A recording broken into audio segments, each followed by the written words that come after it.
Você já parou para pensar que pode estar construindo a sua vida inteira sobre coisas que vão desaparecer?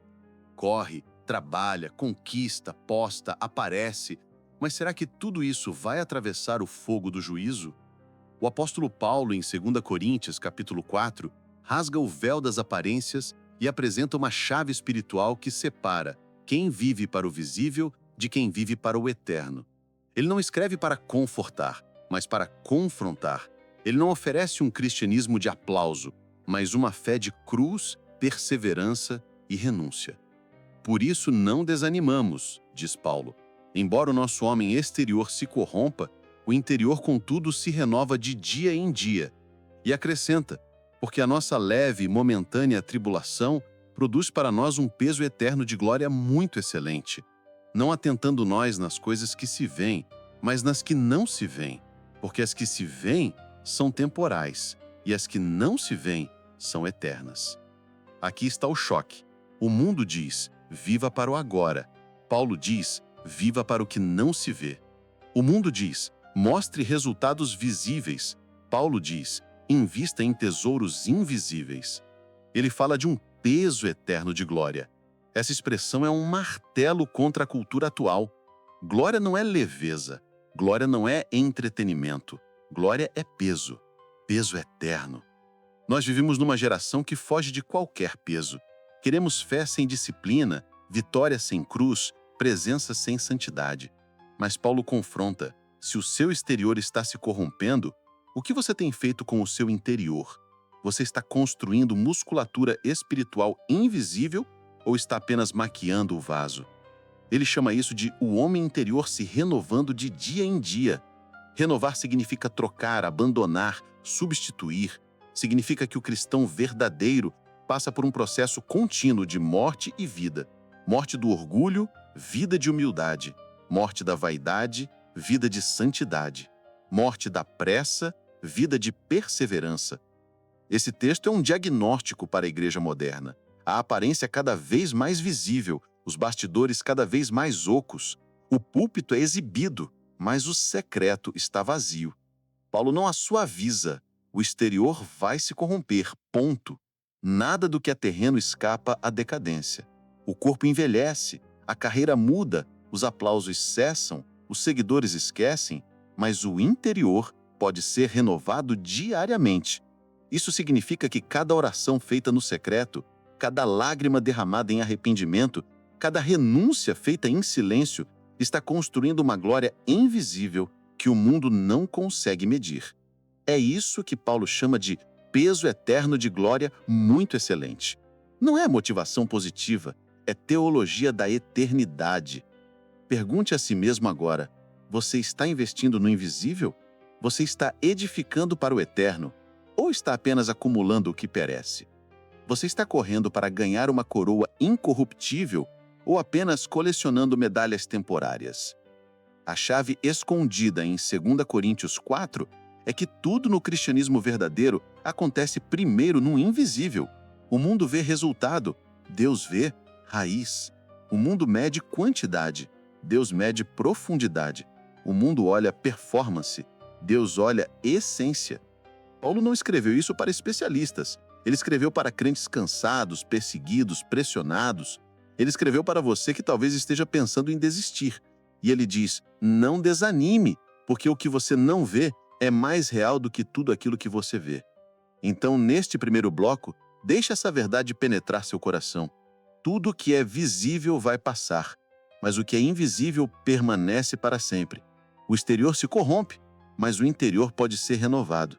A tribulação é momentânea, mas a glória é eterna. Não se prenda ao que é passageiro, construa no invisível. Nos próximos blocos vamos mergulhar mais fundo nesta carta, explorando como esse peso eterno se forma, como viver como vaso de barro cheio de tesouro celestial e como manter os olhos no invisível em meio à guerra visível. Prepare-se, porque Paulo vai arrancar cada máscara e revelar cada segredo. E se você tiver coragem de continuar até o final, vai sair com um mata para viver eternidade já, aqui e agora. Paulo não para apenas no contraste entre o exterior e o interior. No mesmo capítulo, ele revela o porquê da aparente fraqueza e sofrimento dos servos de Deus. Temos, porém, este tesouro em vasos de barro, para que a excelência do poder seja de Deus e não de nós. Aqui está uma das imagens mais poderosas do Novo Testamento. Um tesouro, a glória do Evangelho, guardado em vasos frágeis, nós. Vasos que quebram, racham, se desgastam, mas ainda assim carregam um tesouro eterno. Paulo está mostrando que o cristianismo autêntico não é espetáculo de super-homens, mas demonstração de poder divino em gente limitada. Em tudo somos atribulados, mas não angustiados, perplexos, mas não desanimados, perseguidos, mas não desamparados, abatidos, mas não destruídos. Cada verbo aqui é uma martelada na teologia do conforto. Não é uma promessa de vida fácil, mas de sustentação sobrenatural. Essa é a marca da vida no Espírito. Não é ausência de tribulação, é a vitória dentro dela. Não é uma fé que foge do fogo, é uma fé que atravessa o fogo e sai do outro lado refinada. Não é uma fé que se impressiona com visibilidade, é uma fé que resiste no invisível. Paulo está dizendo: o mundo vai te ver como frágil, mas dentro de você há algo eterno que não pode ser destruído. Esse tesouro em vasos de barro é a presença do Espírito Santo, é a vida de Cristo em nós. Não é um conceito abstrato, é uma realidade que sustenta quando tudo ao redor colapsa. Pense nas pressões da sua vida agora. Pressões financeiras, emocionais, espirituais. Cada pressão é uma prova da fragilidade do vaso, mas cada vez que o vaso racha, o tesouro aparece mais. A glória não é do vaso, é do tesouro. Paulo chama isso de levando sempre no corpo o morrer do Senhor Jesus, para que também a vida de Jesus se manifeste em nosso corpo. Ele está explicando que a vida cristã é marcada por uma morte diária, não apenas uma lembrança da cruz, mas uma experiência contínua de crucificação do eu. Cada renúncia, cada humilhação, cada luta é um morrer com Cristo para que a vida dele apareça. Esse é o oposto do evangelho moderno, que ensina a inflar o ego, a exaltar a imagem, a construir plataformas pessoais. Paulo ensina a esvaziar-se para que Cristo apareça. O vaso não é o fim, é apenas o transporte do tesouro. O problema da nossa geração é querer tesouro sem vaso, glória sem cruz, poder sem humilhação. Mas Paulo mostra que o poder é visto justamente na fraqueza. O vaso é frágil para que a glória seja evidente. Não é defeito, é design divino. Charles Spurgeon dizia: Deus não usa vasos de ouro, mas vasos limpos. Não busca talentos, busca entrega. Paulo diria: Deus não busca exterior polido, mas coração quebrantado. A fraqueza não te desqualifica, é justamente o ambiente onde o poder se manifesta. Essa Kévia precisa romper dentro de você. Cada crise é um convite para mais profundidade. Cada fraqueza é uma chance para mais graça. Cada perda é um espaço para mais presença. O vaso racha, mas o tesouro não se perde. Paulo descreve um paradoxo, trazendo sempre no corpo o morrer de Jesus, para que também a vida de Jesus se manifeste em nosso corpo. Ele está explicando que a vida cristã é marcada por uma morte diária, não apenas uma lembrança da cruz, mas uma experiência contínua de crucificação do eu. Cada renúncia, cada humilhação, cada luta é um morrer com Cristo para que a vida dele apareça. O evangelho de Paulo não é convite para a plateia, é chamado para altar. Não é espetáculo de palco, é entrega no secreto. Não é self-service de bênçãos, é comunhão com os sofrimentos de Cristo. No fundo, Paulo está ensinando um princípio espiritual. Quanto mais o vaso é quebrantado, mais o tesouro se manifesta. Quanto mais o ego morre, mais Cristo aparece. Quanto mais a carne é crucificada, mais o espírito opera. Esse bloco é um convite para você parar de fugir da fragilidade e começar a vê-la como um lugar de encontro com Deus. Para de mascarar rachaduras e permita que o tesouro brilhe nelas. Para de buscar aplauso humano e busque profundidade eterna. Paulo não romantiza o sofrimento, ele mostra propósito nele. A glória não vem apesar das tribulações, mas através delas. O vaso não é glorificado pelo brilho, mas pela presença do tesouro. Então, neste segundo bloco, abrace a sua condição de vaso de barro, mas não esqueça do tesouro. Reconheça a sua fragilidade, mas celebre o poder que habita em você. Entenda que sua maior credencial não é ser forte, mas ser habitado pelo Espírito Santo. Nos próximos blocos, vamos explorar como manter os olhos fixos no invisível, como interpretar o sofrimento como ferramenta de glória e como perseverar até que a coroa invisível se manifeste plenamente. Paulo agora nos conduz para o cerne da sua teologia. Por isso não desfalecemos. Mas ainda que o nosso homem exterior se corrompa, o interior, contudo, se renova de dia em dia. Aqui, ele apresenta um dos paradoxos mais confrontadores da vida cristã. Enquanto o mundo celebra juventude, aparência e sucesso visível, o Evangelho celebra um processo inverso, um morrer por fora e um nascer por dentro. Essa renovação interior diária é a marca do verdadeiro discípulo. Não é um evento único, é uma jornada contínua. Enquanto o corpo envelhece, enquanto circunstâncias desgastam, o espírito do crente vai sendo fortalecido, amadurecido e transformado à imagem de Cristo. Paulo chama de leve e momentânea tribulação aquilo que para nós parece insuportável, mas ele explica, essa tribulação produz para nós um peso eterno de glória muito mais excelente. O segredo aqui não está em minimizar a dor, mas em ampliar a perspectiva.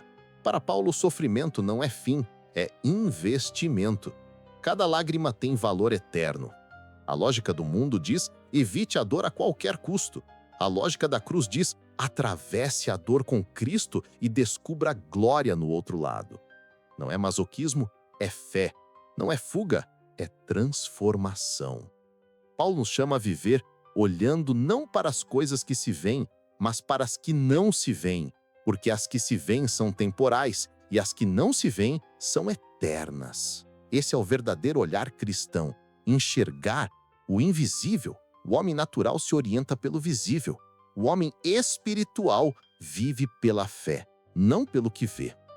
Isso confronta diretamente nossa geração saturada de imagens, métricas, curtidas, aparências.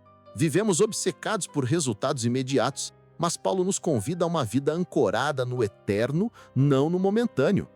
Não se trata apenas de pensar no céu, mas de interpretar a terra à luz do céu. Pergunte-se, suas decisões hoje são guiadas pelo que é eterno ou pelo que é passageiro? Seus esforços são para acumular aplausos temporários ou para semear frutos eternos? Essa pergunta muda tudo, porque revela onde está seu tesouro. Charles Spurgeon dizia, quando o crente se alimenta apenas do que é visível, sua fé emagrece, mas quando se alimenta do invisível, ela cresce forte. Paulo diria, pare de medir sua vida espiritual pelas circunstâncias e comece a medi-la pela comunhão. A renovação diária do homem interior exige 3 movimentos espirituais constantes. Primeiro, confronto com a palavra. Segundo, submissão ao Espírito. Terceiro, prática perseverante do bem mesmo quando ninguém vê. Esse é o ritmo da eternidade dentro do tempo. Paulo sabia disso porque experimentava na pele. Prisões, açoites, abandono, incompreensão, nada disso fez parar. Por quê? Porque seu homem interior estava vivo. Ele era sustentado por algo que não dependia das circunstâncias. Essa é a diferença entre religiosidade e vida no espírito. A religiosidade desmorona quando a pressão aumenta. A vida no espírito floresce mesmo no deserto, porque sua raiz não está no aplauso, está na fonte. Paulo escreve como quem enxerga 2 mundos simultâneos, o exterior, visível, temporário, sujeito à decadência, o interior, invisível, eterno, em processo de glória. Ele nos convida a escolher diariamente em qual desses mundos vamos investir. Esse texto é um choque para uma geração que quer promessa sem processo, destino sem discipulado, glória sem renúncia. Mas Paulo não oferece atalhos. Ele oferece cruz hoje e coroa na eternidade. A aplicação prática é clara. Não negligencie seu homem interior. Invista mais no secreto do que no palco. Seja mais profundo do que visível. Ore mais do que poste. Leia mais Bíblia do que comentários. Busque mais presença do que performance. Essa é a chave que Paulo entrega. O invisível sustenta o visível. O eterno dá sentido ao temporário. O interior governa o exterior. Esse é o segredo do crente inabalável. Charles Spurgeon dizia, O mundo não entende um homem que sorri na prisão, mas o céu entende. Paulo diria: esse é o sorriso de quem já está livre por dentro, ainda que acorrentado por fora. Então, neste terceiro bloco, aceite o convite. Deixe o Espírito renovar seu homem interior hoje. Não espere circunstâncias ideais. Comece agora com o que tem onde está. A glória eterna já está sendo formada em você, ainda que o exterior se desgaste. Nos próximos blocos, vamos explorar como essa renovação diária se conecta com a esperança futura, com o tribunal de Cristo, com a vida eterna e como ela nos prepara para suportar até mesmo as provações mais intensas sem perder a fé. Paulo agora amplia o foco e nos leva a um dos temas mais sérios da sua teologia. Porque todos devemos comparecer perante o tribunal de Cristo, para que cada um receba segundo o bem ou o mal que tiver feito por meio do corpo. 2 Coríntios 5:10. Esse versículo não é apenas uma nota lateral. Ele é o ponto gravitacional que dá peso à vida cristã. Enquanto muitos pregam um evangelho que promete apenas benefícios presentes, Paulo lembra que existe um tribunal, não para a condenação eterna dos salvos, mas para a avaliação e recompensa. O crente não vive apenas para escapar do inferno, mas para agradar ao Senhor, que um dia lhe pedirá contas. Esse é o fundamento de sua ética e de sua perseverança. O tribunal de Cristo não é espetáculo público, é realidade eterna. Ali não haverá máscaras, nem justificativas, nem comparações. Cada obra será passada pelo fogo. O ouro permanecerá, a palha se queimará. Paulo escreve isso não para gerar medo paralisante, mas para gerar temor reverente. Temor não é pavor. Temor é consciência da santidade de Deus e seriedade da nossa responsabilidade. Esse ensino confronta diretamente a geração que confunde graça com permissividade. Sim, somos salvos pela graça, mediante a fé. Mas a mesma graça que nos salva nos educa a renunciar à impiedade e às paixões mundanas. Quem usa a graça como desculpa para viver na carne se esquece do tribunal de Cristo. Charles Spurgeon dizia: a graça barata constrói templos para a carne. A graça verdadeira constrói altares para Cristo. Paulo diria: não é porque você está salvo que sua vida não importa. É justamente porque está salvo que sua vida importa eternamente. O tribunal de Cristo revela 3 verdades profundas. Primeira, ninguém é anônimo no reino de Deus. Segunda, cada ato conta, mesmo os invisíveis. Terceira, o padrão de avaliação não é a opinião humana, mas a fidelidade ao chamado. Isso muda completamente nossa perspectiva. De repente, pequenas escolhas ganham peso eterno. Um copo de água em nome de Cristo vale mais do que um aplauso em nome próprio. Uma oração feita no secreto tem mais impacto que 1000 likes. Cada renúncia escondida é uma semente no campo da eternidade. Paulo escreve: procuramos também ser-lhe agradáveis, quer presentes, quer ausentes. 2 Coríntios 5:9. Essa frase revela o coração de um homem que vive sob a audiência de um só. Ele não vivia para aprovação popular, nem para comparação ministerial. Ele vivia para agradar a Cristo, porque sabia que a vida era prestação de contas diante dele. Essa é a chave para libertar-se da escravidão da opinião alheia.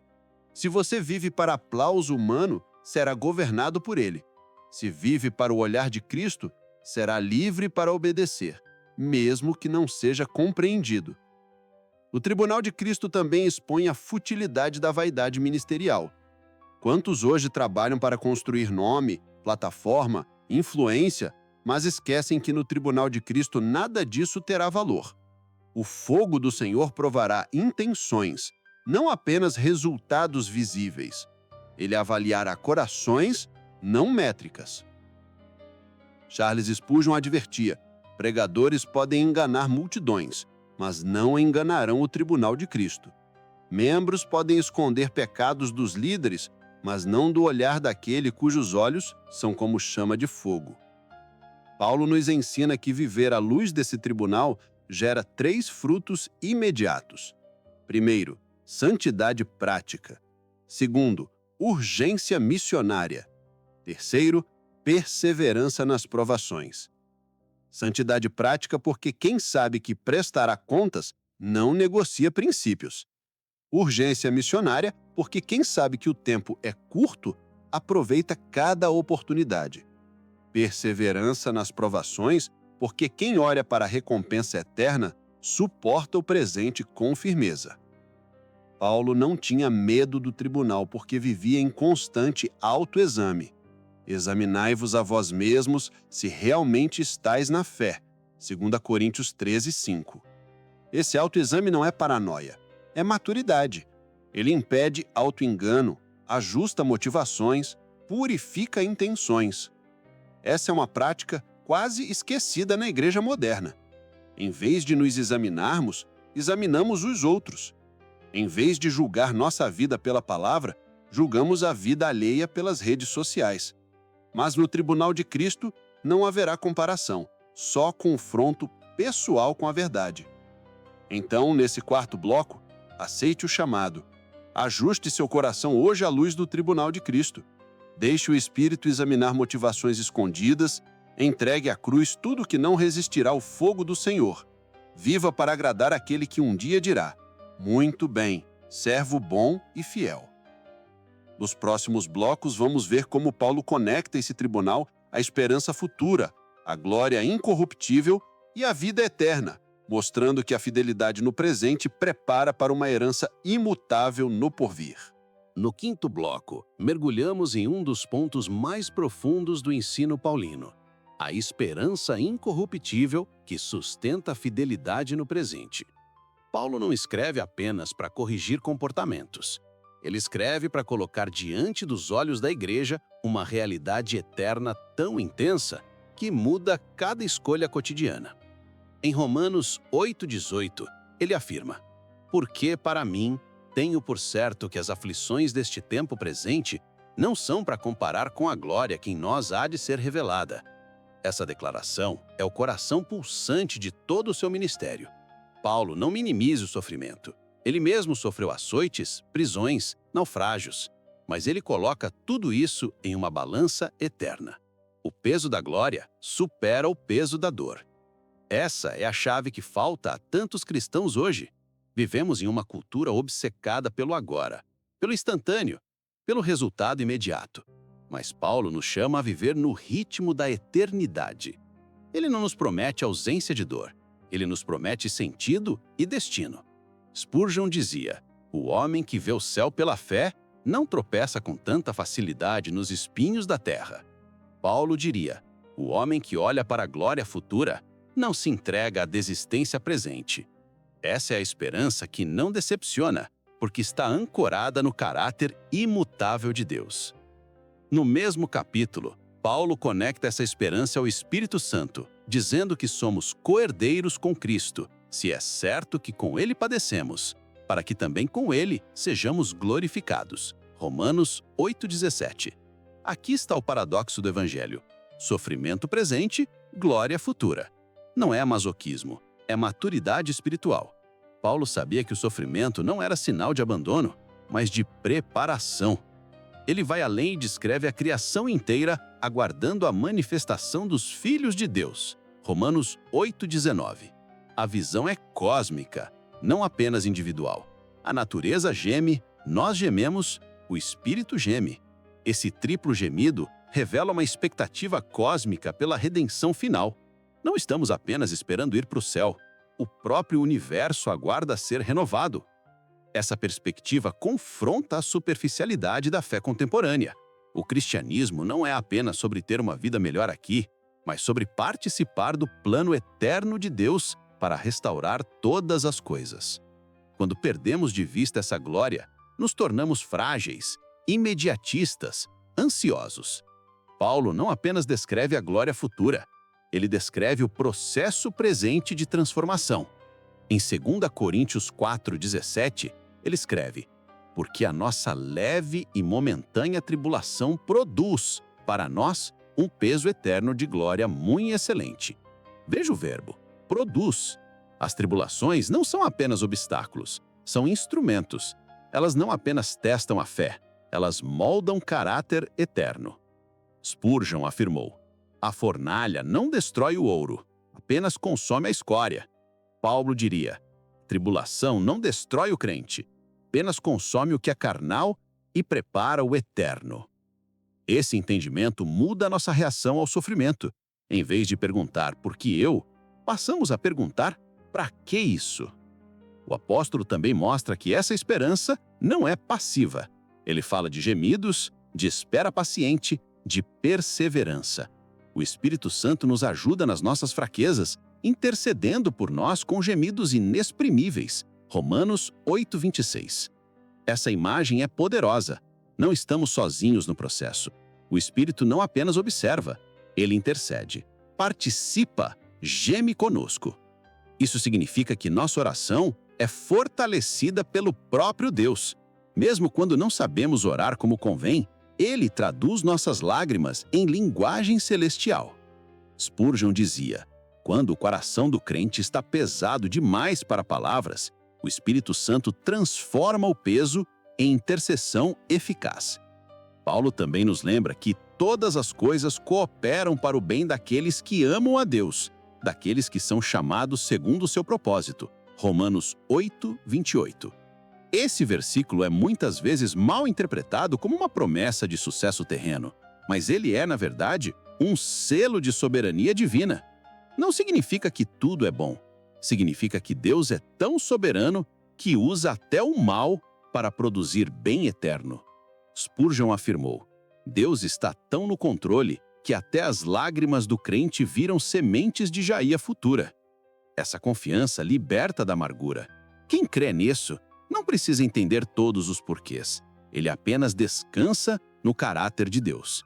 Paulo, então, eleva ainda mais a perspectiva e mostra o destino final: ser conformado à imagem de Cristo. Romanos 8,29. Esse é o alvo do plano eterno. Não apenas nos salvar do inferno, mas nos transformar no caráter do Filho. Toda tribulação, toda oração, toda perseverança converge para esse ponto final. Isso confronta a nossa tendência de medir sucesso espiritual por bênçãos externas. O objetivo não é ter uma vida confortável, é ter uma vida parecida com Cristo. O alvo não é reconhecimento humano, é conformidade com o Filho. Spurgeon disse: Deus não poupará nenhum instrumento para tornar seus filhos semelhantes ao seu Filho. Paulo confirmaria: quem entende isso não reclama do processo, apenas confia no resultado. Esse bloco nos convida a levantar os olhos. Você não está apenas vivendo uma sucessão de dias, você está sendo preparado para a glória eterna. Cada oração, cada renúncia, cada lágrima tem eco eterno. A tribulação não é perda, é investimento. O silêncio de Deus não é rejeição, é treinamento. Essa esperança não é fuga da realidade, é energia para a fidelidade. Quem vê a glória futura não desanima no presente. Quem sabe para onde vai, suporta melhor o caminho. Por isso, Paulo termina Romanos 8 com uma explosão de confiança. Porque estou certo que nem a morte, nem a vida, nem os anjos, nem os principados, nem as coisas presentes, nem as futuras, nem poderes, nem altura, nem profundidade, nem qualquer outra criatura poderá nos separar do amor de Deus que está em Cristo Jesus, nosso Senhor. Romanos 8,38. Essa é a âncora final. Nada pode separar o crente do amor de Cristo. Não são promessas vazias. É a certeza de quem provou a fidelidade divina em meio à dor. Spurgeon disse: o amor de Deus é como um oceano. Nós podemos nadar, mas nunca tocar o fundo. Portanto, neste quinto bloco, deixe a esperança futura renovar sua força presente. Levante-se do desânimo. Olhe para a glória. Lembre-se de que nada é em vão. Deixe que o Espírito Santo traduza seus gemidos. Confie que cada lágrima é semente e que a colheita eterna não falhará. Nosso próximo e último bloco vai consolidar essa visão paulina, mostrando como viver, aqui e agora, como cidadãos da eternidade, não como quem espera passivamente, mas como quem traz a realidade futura para o presente, por meio de santidade, missão e esperança viva. Chegamos ao sexto e último bloco desta série, o clímax da visão paulina. Se até agora fomos confrontados com a lei do Espírito, a glória futura e o chamado à perseverança, agora somos convocados a viver aqui e agora, como cidadãos da eternidade. Paulo não escreve cartas apenas para informar. Ele escreve para formar um povo que não vive apenas reagindo às pressões culturais, mas que carrega no corpo a marca da cruz e na alma o selo do Espírito. Ele quer que a igreja entenda que a esperança futura não é desculpa para a passividade presente, mas energia para a santidade ativa. Em Filipenses 3:20, ele afirma: "Mas a nossa cidadania está nos céus, de onde também aguardamos o Salvador, o Senhor Jesus Cristo." Essa não é uma frase poética, é uma identidade. Enquanto o mundo define pessoas por sua nacionalidade, Paulo define pela eternidade. O crente não pertence mais a este século, mas ao século vindouro. Isso confronta a igreja moderna que muitas vezes confunde relevância com conivência. Ser cidadão do céu não é viver alienado da terra. É viver na terra com valores do céu. É ser embaixador de um reino invisível que um dia será visível. Spurgeon dizia: "O cristão é o único ser que vive no mundo, mas respira outro ar." Paulo diria: "Vocês estão no mundo, mas não são do mundo." Essa consciência nos liberta da idolatria cultural. Não precisamos seguir o fluxo. Não precisamos buscar a aprovação humana. Vivemos para outro rei, outro reino, outra glória. Romanos 12:1-2 resume essa postura. "Rogo-vos, pois, irmãos, pelas misericórdias de Deus, que apresenteis os vossos corpos como sacrifício vivo, santo e agradável a Deus, que é o vosso culto racional. E não vos conformeis com este século, mas transformai-vos pela renovação da vossa mente." Aqui está o estilo de vida do cidadão celestial. Sacrifício vivo, culto racional, não conformidade, renovação mental. Não é apenas evitar o pecado, é oferecer tudo como culto. Paulo não nos dá um cristianismo de consumo, mas de entrega. Ele não fala de uma fé que busca o mínimo necessário para escapar do inferno, mas de uma fé que se entrega ao máximo para honrar o céu. Spurgeon dizia: "A graça barata produz crentes superficiais, a graça custosa produz discípulos sacrificiais." Esse chamado à entrega total não é pesado, é libertador.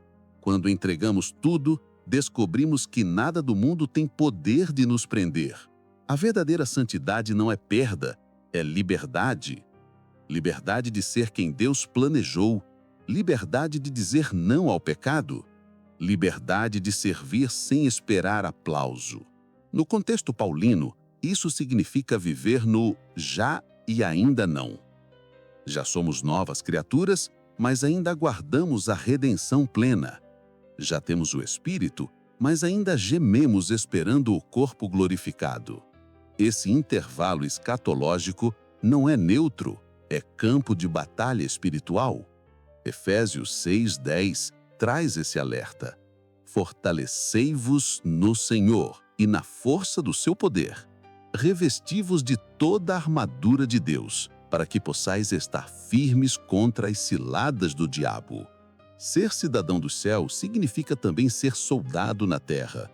Não vivemos em tempo de paz espiritual, vivemos em guerra espiritual. E a armadura de Deus não é opcional, é essencial.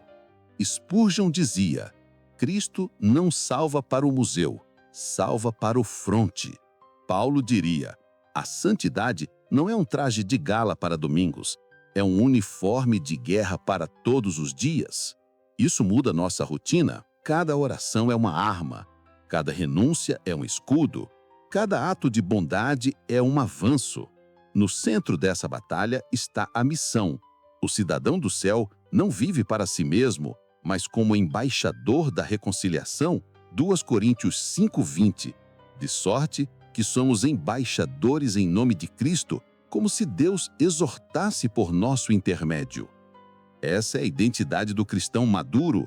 Não é apenas esperar o céu, é trazer o céu para a terra em forma de serviço, testemunho e pregação. Paulo sabia que essa postura exige coragem.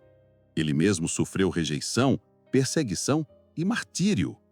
Mas sua perspectiva eterna lhe dava ousadia terrena.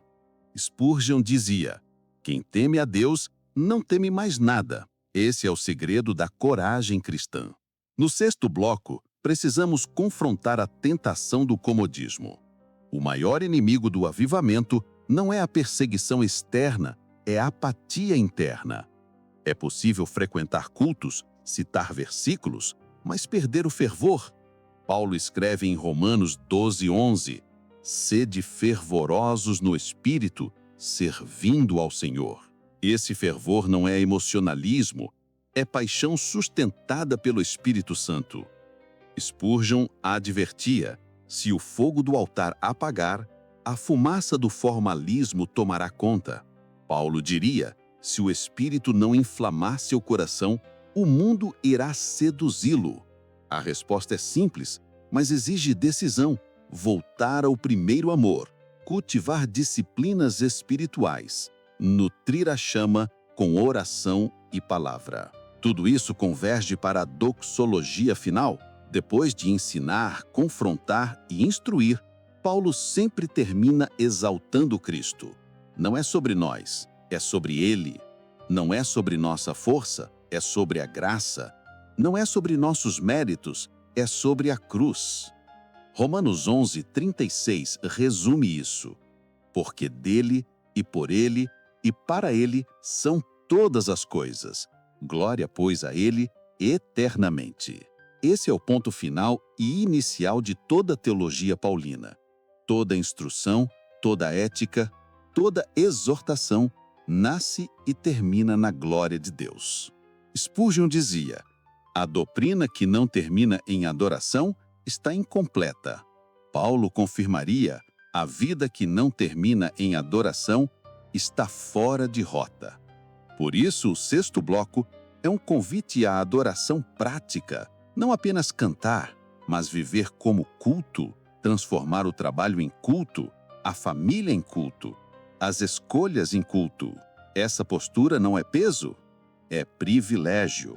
Somos templos do Espírito, somos herdeiros da promessa, somos embaixadores de um reino inamovível, somos peregrinos que caminham para uma pátria melhor. Assim termina esta jornada de 6 blocos.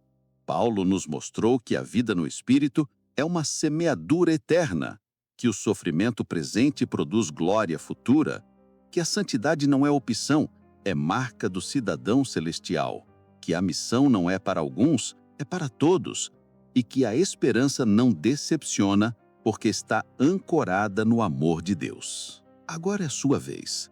Não apenas ouvir, mas responder. Decida viver como nova criação.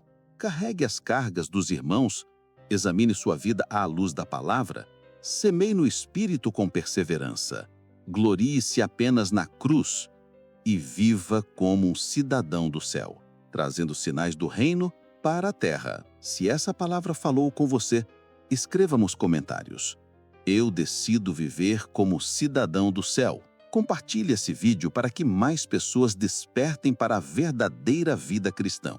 E lembre-se, aqui no canal nós não buscamos aplauso, buscamos presença. Até o próximo estudo, permanecendo firmes, olhando para Cristo, o autor e consumador da nossa fé.